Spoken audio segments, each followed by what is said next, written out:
area. But I think that something went a little bit wrong, but that's okay. Bringing you a live safari from the middle of the African bush sometimes comes with its complications. My name is Jamie, because I haven't had a chance to introduce myself, and this afternoon it is my privilege to have VM on camera with me. He is the one responsible for bringing you these incredible images. And it's my pleasure, for those of you that are new to our live safaris, to introduce you to an incredible male leopard known as a Tingana. And let's have a look at him there. As you can see, he's taken me on an interesting journey into the trees, so you may or may notice that I have a tree bashing me on the head every now and again. And that's the joys of these live safaris, is we just never know exactly what to expect. These animals are 100% wild. They come and go as they please, and as a result, sometimes things are a little bit unexpected. There we go. Hello, boy. I was so hoping that we were going to be able to see his beautiful face. Now, this, as I said, is a Tingana, and he is the dominant male leopard of this area, and one of the leopard characters that we have come to know and love extremely well. He's got a massive, massive neck. He is, in fact, one of the biggest male leopards that we see out here. And he moves through an absolutely enormous territory that covers several different female leopards' territories. And he is absolutely gorgeous. Just look at those eyes. I've had the privilege of getting to know Tingana over the last year and a half, and spent a great deal of time in enjoying the time with him. Up he gets. And it is an absolutely wonderful thing to get to know the individual leopards of this area, and to get to know their individual personalities and watch the way that they move, watch the areas that they move about in, and enjoy the presence of their company. The last time, or one of the last times I saw Tingana, he had an incredibly narrow escape from one of the lionesses of this area on Djuma. Let's just go and have another look at him. Oh, he managed to just get away from a lioness. He was wandering around, he was hunting quite happily. And it was a time when Tingana actually went through quite a bad condition. He was relatively thin, and that's typical of a dominant male leopard out here. They do go through swings and roundabouts of success and triumphs, and then also moments when they haven't been as successful in their hunting and perhaps distracted by the attention of the females. He wasn't looking particularly good. He was out clearly looking for a meal, and a lioness snuck up and chased him up a marula tree. He only just escaped. And I remember at that moment realizing just how attached I had become to this particular leopard, because that moment of sheer terror that seized my heart as he dashed away, and he just escaped her. Luckily, he escaped alive and well. And he is absolutely exhausted. With the sistering sun, it is an incredibly hot day. It is 35 degrees at the moment, which is 95 in Fahrenheit, which means that a lot of our animals are enjoying the shade, or else thirsty animals. I think it's time. The other big cat, who apparently is quenching its thirst. Tell you a little bit more about him. Now, the name Tingana means shy, or the shy one, and actually not too much is known about this particular leopard until the day that he stepped foot in the Sabi sand a good few years ago. And the reason he is called a Tingana, which is, by the way, spelled Tingana, the reason he is called a Tingana is apparently when he first arrived in this area, he was very, very shy. Over the course of several years, and he's had many vehicles moving around him, he's had lots and lots of professional and ethical guiding, people tracking him and finding him and following his story, he's become accustomed to vehicles, and he no longer sees us as any sort of a threat.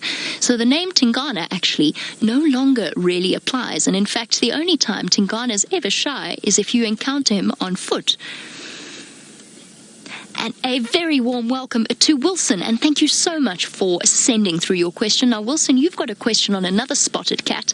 You want to know if the jaguars of South America are related in any way to the leopards of South Africa, and yes, they absolutely are.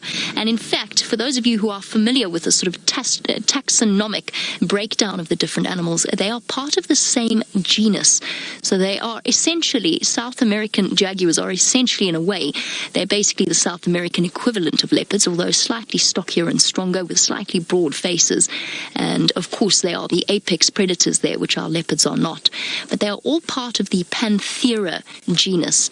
So the Panthera genus, the big roaring cats, includes the tiger, the leopards, the jaguars, the lions, and the other large cats of that particular genus. The only big cat that we get out here, and we do see them occasionally, the only big cat we get out here that is not part of the same genus is the cheetah, which is a completely separate species all of its own. Yes, absolutely. And then following on from that, of course, a panther is, in South America, it's a melanistic form of the jaguar. Here in South Africa and India and other parts of the world, a panther is a melanistic form of leopard, so it's essentially a black leopard. It's not a separate species at all. Now, you will have seen other vehicles moving around in this area, and that's because although we are in a totally wild wilderness area, there are tourists that come through and are guided by professional field guides, and of course, that in turn brings in money, which then in turn is used in the conservation and protection of these species. So these are tourists coming to take photographs of these animals only, and it does actually, in a way, ensure the safety and the future of these beautiful creatures. And you can see he is more than perfectly content to lie up in the shade, although the shade is shifting. And I have a suspicion that any moment now, Tingana might just get up and move. He's under the heat of the blazing sun, and hopefully he decides to come a little bit closer. I've had shared moments with Tingana where he has walked right up past the side of the vehicle, so close that at times I've almost wondered if his tail's going to brush against my bull bar or against my door. And occasionally he's even come and lain in the shade that the vehicle provides. So hopefully he decides to do that this afternoon, and perhaps even give us another glimpse into his beautiful eyes. Speaking about members of the Panthera genus and the different ones that we see, of course, Brent is with those incredible Salala pride. I think let's head about 1.5 kilometers south of where I am and go and see what he's looking at. By the sounds of things, we have been completely fortunate this afternoon, and we are, as James said, still with the amazing, massive male leopard that we started off our live safari adventure with. So we're still with Tingana, and sometimes in the African bush, playing the patience game is a very, very important thing. On these live safaris, I have had all kinds of unexpected things happen, from wild dogs suddenly dashing into elephants chasing predators around. You just never know what to expect. But while Tingana is snoozing gently, or I spoke too soon, heads up and back down again.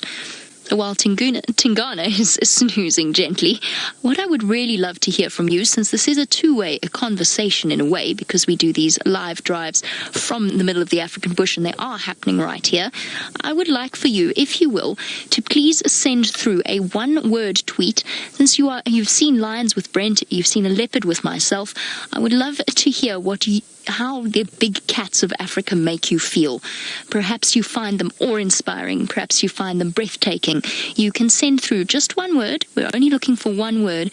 It's a wonderful way of making sure we narrow down exactly what it is that we love so much about them. You can send that through on #SafariLive on Twitter.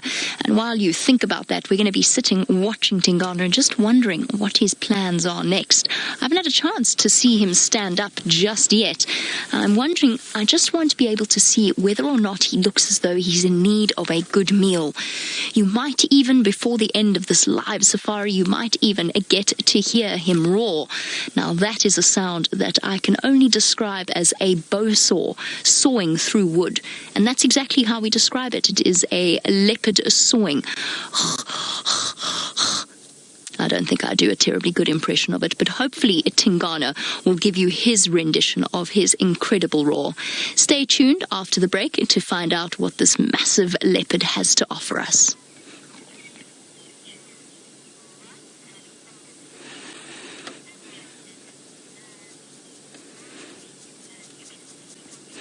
And for those of you watching on the internet, you, however, don't have to miss any of the enormous action. Look, he just flicked an ear. The television audiences all missed out on that for him. They must be devastated. I'm just going to take a quick sip of water while I have the opportunity, because as we mentioned earlier, it's quite warm this afternoon. And my shady spot has moved, as has Tingana's actually, and I think any moment now he's going to be up and moving into some shade. The one thing that we're really fortunate about, of course, because Tingana is currently on Simbambili, the one thing that we are very, very fortunate about is the fact that if he does move, chances are he's going to stay on the eastern side of this termite mound. Thank goodness that's where the shade is. Otherwise, there's a good chance he could sneak round onto the western side, and that would be devastating because, well, actually it wouldn't be that devastating. We've had a chance to spend some time with him. We can go off and search and other exciting things, have a chance to see them. What are your plans, Tingana?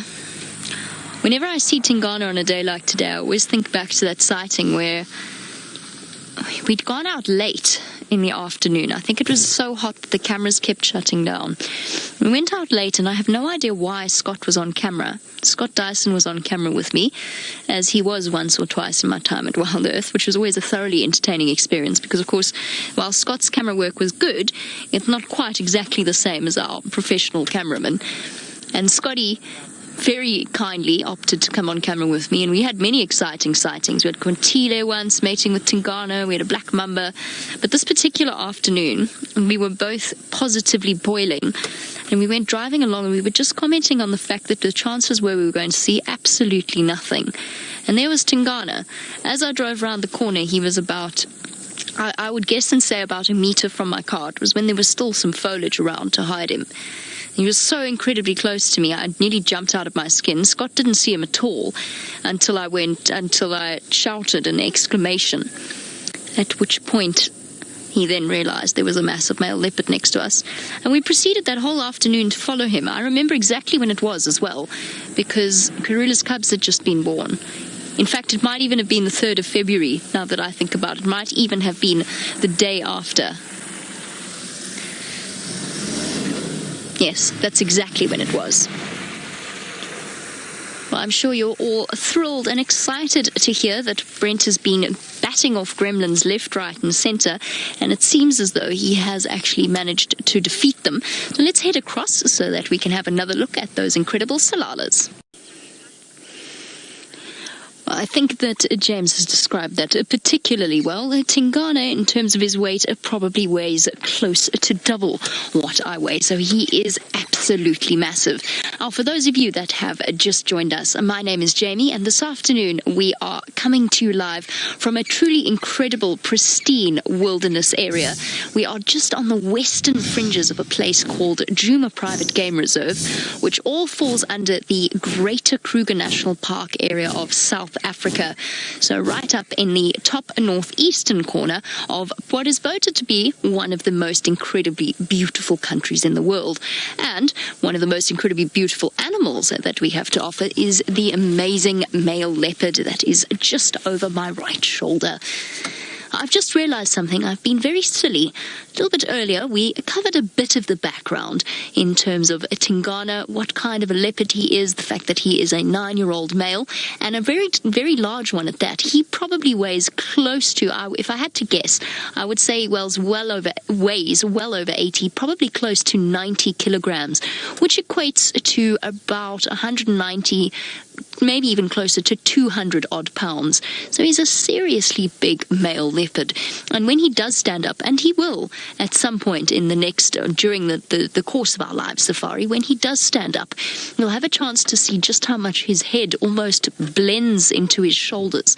That's how incredibly large his neck is, with a massive flap of skin at the bottom known as a dewlap. And you'll get an idea of just how impressive he truly is. Now, I've noticed over the course of the last few minutes, there we go, that Tingana is actually quite restless. He's lying in the sun, he's flicking his ears, the flies are bugging him. Every now and again, his tail lifts up and flicks away at the flies that are biting him and irritating him, yet he hasn't moved. And I've come upon a theory that I think might explain why he's here in this exact spot. Now, I'm not sure whether any of you knew this, and probably some of you did, but certain leopards specialize in hunting certain types of prey. Now, that's not to say that they don't target or focus on other types of prey as well, but they have specific talents. Some are scavengers, very, very good scavengers, and some, much like Tingana, specialize in catching burrowing animals. Now, all leopards are capable of doing that, but have a look here. It's quite difficult to tell because I can't go right up close to this hole, not while he's lying there, but that is a hole in a termite mound, and that is probably home to one of the many burrowing animals that we get out here. If I had to guess, I would say probably a family of warthog, which is essentially like a species of wild pig that we get out here, and they would be out during the day foraging, but of course they return each and every day to the holes that they have in the termite mounds to spend the night. And having a look at the ground here, from what I can tell, it looks as though it's been freshly scuffed and dug at, which means that while somebody might not be home at the moment, somebody has definitely been home in the last few hours. Our Tingana, we have seen him hunt aardvark. We have seen him climb into termite mound burrows in order to pull warthogs out of them, which is actually quite a risky business, even for a leopard as large as Tingana is. So could that be what he's planning on doing? Is he planning an ambush? I've seen him behave in a very, very similar manner before. He knows and he's memorized each and every single active warthog burrow and active aardvark burrow in this area. And I've seen him, when he's particularly hungry, move from one to the other, and then he goes and he sits and he just waits and waits and waits and waits. And sometimes it pays off and sometimes it does disappear right into a hole on a live safari and come out with a warthog piglet. Is that what he's planning now? I'm starting to think it might be the reason. Perhaps that's why he's chosen this particular spot. The shade is slowly but surely running out. He's lying in the sun. He seems almost reticent to go into that patch of shade that's right next to the open burrow. Could it be that was where it is? That is what he's after. Now, Kelly, in terms of our one-word tweet a little bit earlier, I asked you about what it was that you loved the most, or how the big cats made you feel, and what it was that was so special about them. Tuli, you say amazing. Well, I couldn't agree with you more. It is absolutely amazing. They really are fantastic creatures. Sorry, Kelly. It was a Kelly who said that they are absolutely amazing. They are amazing. And the amazing thing about them is each and every single one has such a unique amount of characteristics. Each one has a different personality. Tingana, I mentioned earlier, it is a word that means shy, but he is no longer a shy leopard. They are such fantastic creatures. If this perhaps is your first time seeing a leopard in the wild on a live safari, they are the masters of stealth and ambush. That is the way that they hunt. And I wonder if that's what Tingana isn't planning now. Of course, we're on the vehicle, which allows us to get right up close and personal to the animals, but there's more than one way to do that out here in the bush, and I think it's time to have a look at things from a different perspective. Predictable, isn't he? He hasn't moved off at all in the last few seconds. He did roll over, and there was some desultory paw licking happening. So when a big cat, often when a big cat starts to lick their paws, there's a chance that they're going to get up, especially if that is accompanied by yawns. But Tingana's not showing any signs of that. In fact, he hasn't moved anymore and is simply just rolling over to find cooler patches of ground as the day heats up. What are you planning next, Tingana? What are your plans for the rest of the day? Much like our hornbill, it's completely impossible for us to predict exactly what it is he's going to do and when he's going to do it. But stay tuned after the break, because that's the joy of these live safaris. You just never know.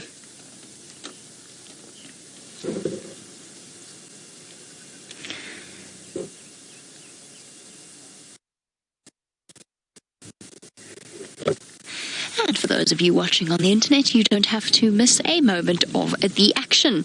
Just by the way, in terms of this Tingana sighting, while we are with most of our regular viewers, we just have to say a very big thank you to Taylor for finding Tingana. She was out for many, many hours in the sun, and I'm very glad that she did manage to find him for us. So a big thank you to Taylor. Hopefully she is watching and she had a chance to hear that. I was going to show you more of that hornbill, but unfortunately he has just flown off. Flown off? That's not a word. He has just flown off. And in that case, I think it's time for you to go across to Brent, whose lions are thirsty once again. Well, Brent and myself both playing the patience game with our respective cats. And Tingana giving another massive yawn and showing off those 2-inch long canines. And we've spoken before about how that can often be a precedent or a precursor to the animals getting up and moving. The good news is that he does seem to be, for the most part, looking... Oh, all right. So much for that idea. I was about to say he does seem to be looking to the east of us rather than to the west of us, which is good news. If he does decide to get up and move off in a direction, hopefully he decides to move more towards Djuma than further on to Simbambili. I'm just going to patiently sit and wait and see exactly what it is he does. I think he did spot something that I couldn't see somewhere off on Djuma. It could be impala, it could have been anything moving about in there.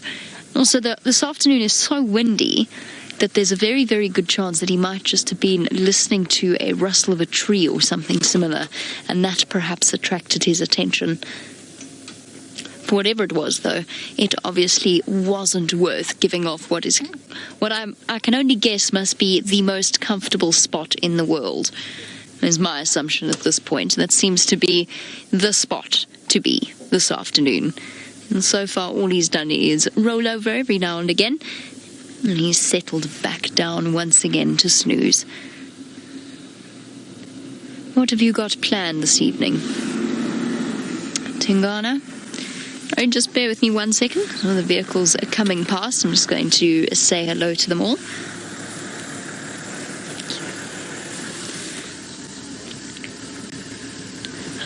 Remember... we have got good news, although I don't think it's going to help us any.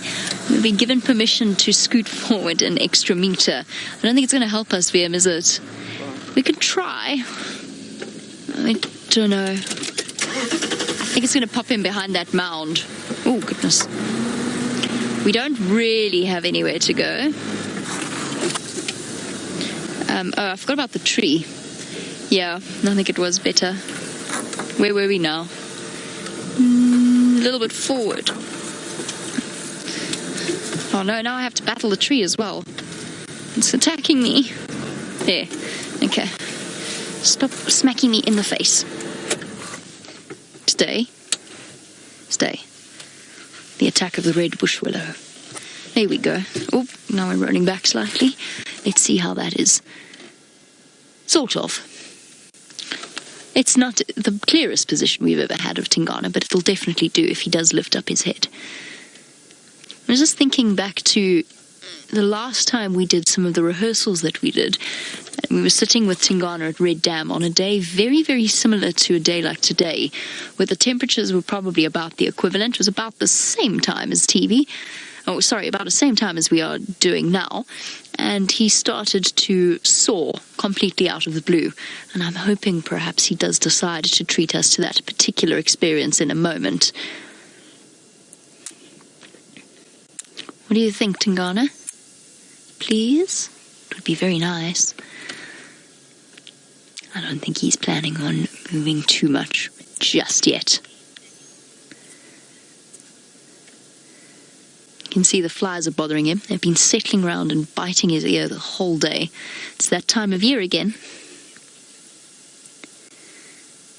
Luckily, haven't been too bad with Fiam and myself. Haven't been bothering us too much.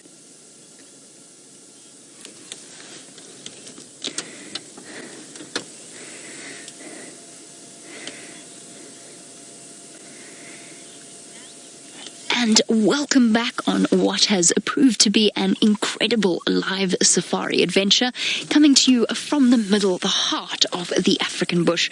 Now, if you have just jumped on board with us, my name is Jamie, and already today we have seen lions, we have seen a Tingana, the male leopard that we've just seen earlier. We've seen all kinds of things in terms of James explaining the way everything interacts in the tent, and of course the incredible Stefan Winterboer with his eye for the small things on walk. At the moment we are playing the patience game live from the western fringes of a place called Djuma Private Game Reserve, which is in the Greater Kruger National Park area of South Africa. As we say, everything that you're seeing now is 100% live, and it's also interactive. So if you have any questions that you are seeing, perhaps you'd like to know, for example, just off the top of you can send that through to #SafariLive on Twitter. And in fact, I'm going to be answering that question in a moment, because I thought we could talk a little bit more in general. Now that we've talked a lot about the background of Tingana, we can talk a little bit more in general about what amazing creatures leopards truly are. So unlike the lions with Brent, and you saw that that clip that showed you a little bit more about the background to these incredible animals and the social structure and the family structure of the lions, the leopards are a complete opposite to that. They are almost totally solitary throughout their lives. As soon as they reach adulthood, they are completely solitary. Their only real interaction with other leopards is occasionally when they are coming together to mate, male and female, or if it is a female with cubs, or in very, very rare cases, where a male joins up with a female to share food with her and occasionally with her small cubs as well, but only in a situation where he is the dominant male leopard of that area and where he suspects that the cubs are his. So leopards are a complete contrast to the social hunters that are the lion prides that we have in this area, and as a result they've had to adopt very different approaches to their way of life. First of all, they're much, much smaller than those lions that you're seeing. Even a massive male like Tingana is a good 50 to 60 kilograms, so close to over, I would say, about 130, 140 odd pounds lighter than even the smallest adult lioness. There is a vast difference in that sense.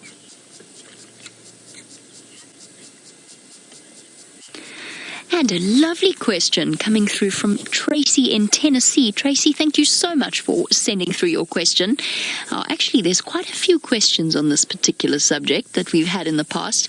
You wanted to know if the big cats have a catnip or the equivalent in this area, something that affects them in the same way that catnip might domestic cats. And Tracy, the truth is not that we know of. There's no plant that works in exactly the same way as catnip. However, I have heard, I've never seen it myself, but I have heard that the big cats are affected by catnip in the same way certain domestic cats are. So, of course, only a percentage of domestic cats actually respond to catnip. Now, I don't know whether it's the same thing with the big cats, but I have heard that scientists and biologists in the past have tested the effect that catnip has on them, and it seems to produce that same crazy, quirky behavior that it does in our domestic cats. Wouldn't that be absolutely fascinating to see?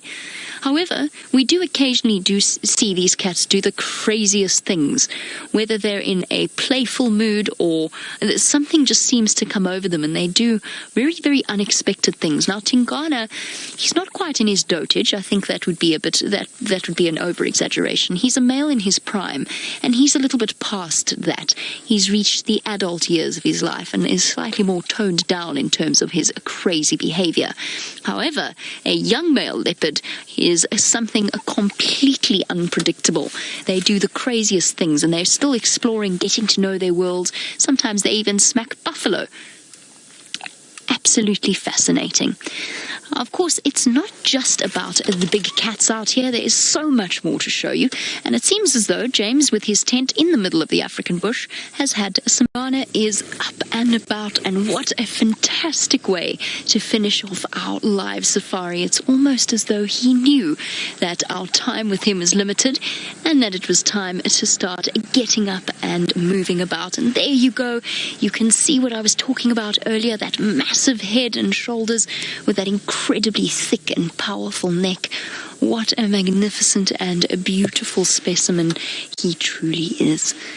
A magnificent male leopard in his prime. And he is slowly but surely moving out into his evening. I wonder where he's going and what his plans are. Well, there we go. We've got the answer to what his immediate plans are. He's absolutely wonderful.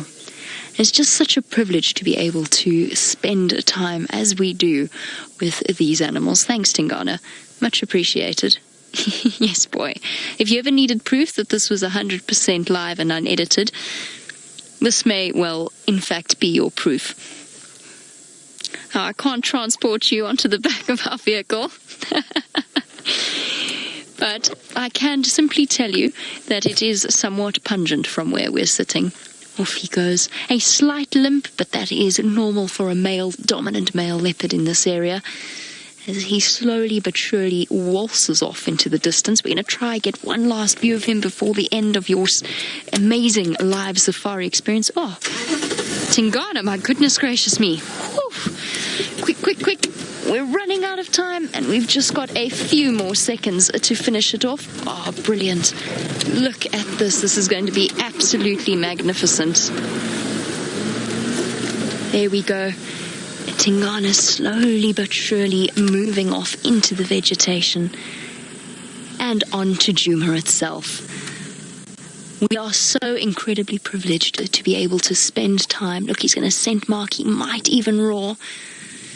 We are so incredibly privileged to spend time with these magnificent cats in the wild, going about their day-to-day business as they have for many, many moments.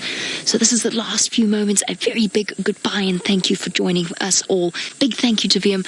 Let's spend the last few moments watching the leopard disappear, because he is going to vanish in just a few moments. These are the last few moments we have to spend with him before he vanishes and goes into the night. And a big thank you